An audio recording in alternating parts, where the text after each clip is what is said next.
Naranasan mo na ba yung ma-overdue ka sa isang loan app or hindi ka lang nakapagbayad on time sa kanilang loan application? Grabe na yung mga pangharas nila sa'yo through text, emails, tapos dumating pa sa point na tinatawagan na nila yung mga contact reference mo, tapos tinatakot ka na ipo-post ka sa Facebook. Well, ginagawa talaga nila na nagpo-post sila sa Facebook at ipapalabas doon na isa ka daw scammer. Actually, hindi lang sa Facebook guys kundi pati na rin sa mga buy and sell na group dyan sa lugar nyo. Kaya sa video natin ngayon, pag-uusapan natin kung ano ba yung dapat natin gawin para makaiwas tayo sa pangaharas ng mga OLA agent. Kaya naman kung interesado ka, keep on watching.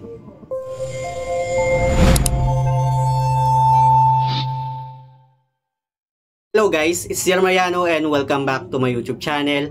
At kung hindi ka pa nakapag-subscribe sa aking channel, please subscribe dahil palagi ako nag-share ng mga experience ko at nag-review ng mga OLA or online lending platform kung legit ba o hindi dito sa ating channel.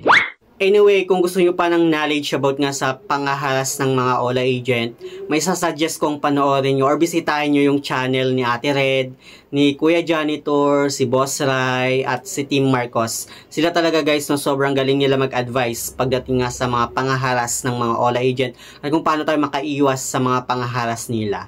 Mag-share na ako dito guys ng experience ko noong 2023, paano ko naiwasan yung mga pangaharas sa akin ng mga OLA agent na pwede nyo rin i-apply sa sarili nyo in case na nakakaranas kayo ng depression dahil nga sa pananakot at pambabanta sa inyo ng mga OLA agent.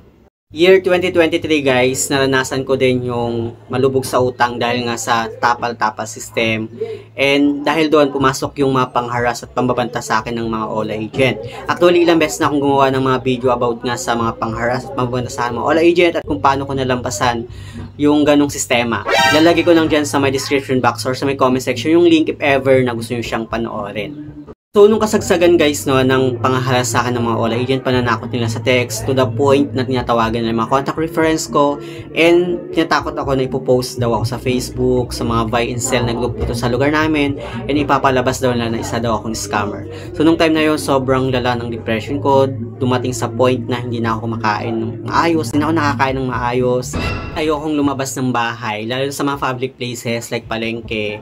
Kasi pag nandun ako, parang feeling ko talaga pinagtitinginan ako ng mga tao or pag once na tumitingin sila sa akin, yung nagiging mindset ko talaga na hala ito na yata yung pinost sa Facebook na scammer, gano'n yung iniisip ko nung time na yun. So takot ako nung time na yun. Kaya ang ginagawa ko, na-hide ko talaga yung identity ko, face mask ako. Kaya nung 2023, bibihira na lang talaga akong lumabas ng bahay. Mostly nagkukulong lang ako sa kwarto, iyak ng iyak nung time na yon. And dumating pa nga sa point na napapabayaan ko na yung personal hygiene ko na hindi na talaga ako naliligo. Ayoko na kasi parang sobrang depressed talaga ako nung time na yon. So ang tanong, paano nga ba ako nakaiwas at nakabangon sa mga pangaharas ng mga OLA agent? Una na dyan, sumali ako sa Facebook group ng mga OLA victims. So, ulitin ko lang guys, sa Facebook group ng mga OLA victims. Hindi po group chat. Kasi may mag-comment dyan na pasali naman po ako sa group chat nyo. Hindi po. Facebook group ako sumali nung time na yon. And maraming mga OLA victims pala doon. And nagsishare sila ng mga experience nila katulad ng na-experience ko din na pangharas ng mga OLA agent. So dahil doon medyo lumalakas yung loob ko na hindi lang pala ako mag-isa ang hinaharas, kundi marami pala sa amin or marami pala sa atin. And then after noon, nagbabasa rin ako ng mga posts ni Ma'am Kikay, isa sa mga OLA survivor. And sobrang galing niyang mag-advise guys. Tapos nanonood rin ako ng mga vlog ng mga ibang OLA vlogger. Isa sa mga natutunan ko dyan ay deadma. Deadmahin mo lang yung mga text nila, mga tawag nila, mga email nila dahil lahat ng mga text nila ay hindi totoo. Yes, na-apply ko nga yung deadma nung time na yun. Yun nga lang, tinatawagan naman nila yung mga nasa contact list ko, yung contact number ng mama ko, contact number ng ate ko, contact number ng mga kakilala ko. Eh, nung time nga na yun, tinatawagan yung contact number ng ate ko and kinakausap ng ate ko. Tapos si ate ko, sinabihan niya ako ng ganito.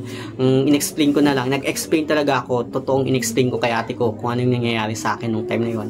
Eh, naiintindihan niya at sinabi ko talaga kung gaano sila ka-demonyo sa pangharas nila sa akin. Kahit overdue lang ako ng 1 day, ganun na agad yung ginagawa nila sa akin. So, nung time na yun, ang ginawa ni ate, bilinak niya na yung mga nasa tumatawag na ang number. Noong 2023, nasundan ng mga OLA agent yung Facebook ko. So, doon pinagchat-chat nila ako, pinagmumura ako. And then, ang nangyari, blinak ko sila, tapos nag-deactivate ako ng Facebook account ko. Dalawang Facebook account ko naka-deactivate ng halos isang buwan. Pero yung Messenger ko doon, gumagana siya. Kasi pwede namang i-deactivate yung Facebook, pero yung Messenger gumagana. And that time, nung medyo naging okay na ako at wala na akong na-receive ng mga chat ng mga Ola agent, nag-deactivate ako ng Facebook, pero naka-lock profile ako. Pero hindi ko sure kung effective ba yung lock profile. Pero nung nag-lock profile ako at medyo okay na ako, wala naman akong na-receive ng mga text ng mga Ola agent. Tsaka guys hindi lang yon, nag-change name din ako sa Facebook para hindi na nila ako mahanap. Yung naging sandalan ko talaga nung time na yon is nagbabasa talaga ako ng mga posts ng mga Ola victims doon sa Facebook group, nagbabasa ako ng posts ni Ma'am Kikay, and nanonood ako ng mga vlog ng ibang mga Ola vlogger, even sa mga news na about nga sa Ola yung pinag-uusapan. Talagang tutok na tutok ako nung time na yon para lang males yung depression ko nga. Baka meron naman mag-comment dyan na utang kasi ng utang, hindi naman pala kayang bayaran. Well, good payer ako before bago ako nalubog sa tapal-tapal system. Actually, dumating din sa point na nakakahiutang na ako sa mga kakilala ko para ma-invite dun sa ibang Ola. Naisangla ko yung cellphone ko nung time na yon, makabayad sa Ola, nalubog yung negosyo ko, makabayad lang sa ibang Ola. Pero hindi talaga sapat kasi sobrang laki talaga ng mga interest nila. Tapos 7 days repayment lang. So dumating yung point na hindi ko na sila kayang bayaran. Nakiusap na ako sa ibang mga Ola or online lending apps na nautangan ko na ganitong din ako magbabayad at kung pwede, yung principal amount na lang bayaran ko. Pero hindi sila nakinig, hindi sila mahirap. Sobrang hirap na lang pakiusapan. Kaya yung nangyari, yun, hinaras nila ako. And talagang tinadtad nila ako ng pananakot. Which is pwede silang makasuhan sa paglabag sa data privacy mo. Actually, marami na akong ginawang content about dito. Ilalagay ko lang dyan sa my description box or sa my comment section yung link if ever na gusto nyo din silang panoorin. Kaya sa mga nakaranas dyan ng depression hanggang ngayon dahil nga sa pangharas ng mga Ola agent, pambabantaan lang sa text at tawag, ito lang talaga yung ma-advise ko sa inyo guys, no? Deadma is the key. Deadmahin nyo lang talaga yung mga text nila, tawag na wag yung pansinin. Like yung mga tinetext nila na kakasuhan ka ng estapa, small claims, or pupuntahan ka sa barangay hall. Lahat yun guys, part lang yung pananakot nila para mapilitan ka na magbayad dun sa kanila. Minsan pa nga nagpapanggap yung mga Ola agent na isa daw silang pulis, barangay official, or abogado, yung mga ganyan. Kulang nga lang magpanggap silang alien para lang mapaniwala tayo. Anyway, kung talagang gusto nyo ng knowledge about nga sa mga ganito, lalo na sa mga kasong estapa, kasong small claims, panoorin nyo yung vlog ni Boss Rai, si Sir Janitor, si Ate Red, at si Team Marcos. Ang gagaling na mga advice nila about doon. Ang magiging problema lang talaga sa atin kapag once na hindi kayo nakabayad dun sa Ola or yung Ola na hindi nyo nabayaran is legit siya, nagre-report sa CIC at sa SEC, magkakaroon tayo ng problem in the future, like masisira yung ating credibility. Hindi tayo makapag-apply ng mga loans, lalo na sa mga bank. So yun yung magiging problem natin kapag once na hindi tayo nakabayad sa mga legit na utangan platform. So yun lang naman yung gusto kong i-share. Mukhang mahaba na rin itong video natin. Pero marami naman akong nagawang video about nga dito. So if ever na gusto nyo talagang panoorin, andyan lang sa my description box or sa my comment section yung link para madiretso kayo dun sa video na ginawa ko about nga sa mga ganitong topic. So yun naman guys, sa mga hindi pa pala nakapag-subscribe sa aking YouTube channel, please don't forget to like, share, subscribe, click the notification bell para lagi kang updated sa aking mga susunod na video. Thank you guys, thank you for watching, and see you on the next video. Bye!